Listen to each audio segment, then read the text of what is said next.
Қазір байқайсыздар ма? Шындықты іздеп жүрген заманда, бірақ шыншылдарды жек көретін заман. Шындық қайда деп айқайлаймыз ғой. Бірақ шындықты айтқан адамдар жек көреміз да, көтере алмаймыз. Ей сен деп. Біз ислам дейміз, мұсылмандық дейміз. Бірақ кейбір кезде байқайсыз ба? Біз шариғатты айтып отырамыз, шариғатқа қайшы жүреміз. Мысалы, біз пайғамбар саллаллаху алейхи вассаламның жомарттық жайлы, қиналған мұсылманға көмектесу жайлы айтқан хадистерін көп білеміз біз.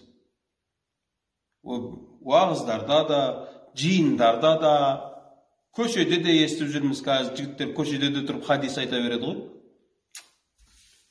Пайғамбар саллаллаху алейхи вассаламның айтқан сөздері, бір мұсылманның қажетінде болған адамның Алла тағала қажетінде болады.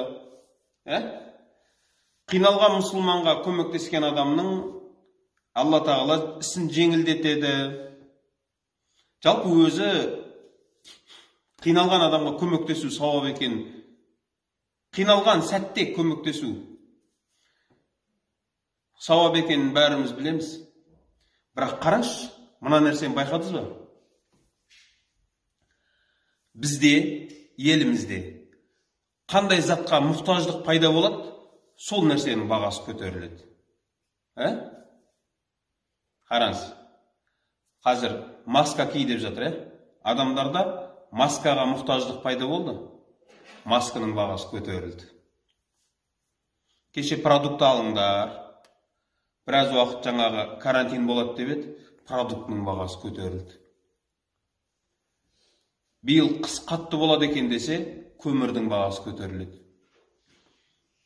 Жаңбыр жаумапты, бидай болмай қапты бір ауылдарда десе, бидайдың бағасы көтеріледі. Бұл енді мен оны бір күнә деп айтып жатқан жоқпын, жалпы бір салыстырмалы түрде айтқым келгені ғой. Қараңызшы, біз мұсылманбыз ғой. Біз неге сауап жағына қарай бір әрекет жасамаймыз? Қараңыз, елімізде бір қиындық пайда болды.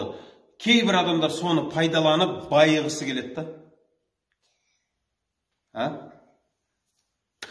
Бір ауылдарда жолаушылар қалып кетеді, оларға нанды 1000 теңгеден сатады.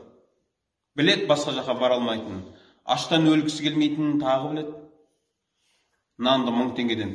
Бірақ сол ауылға Алла тағала мүмкіндік беріп еді, сол жолаушыларды үйіне шақырып алып тұрып, тегін тамақ беріп, үлкен сауап алып қалуға мүмкіндік берген еді. Олар жолаушыларға нанды 1000 теңгеден сатады.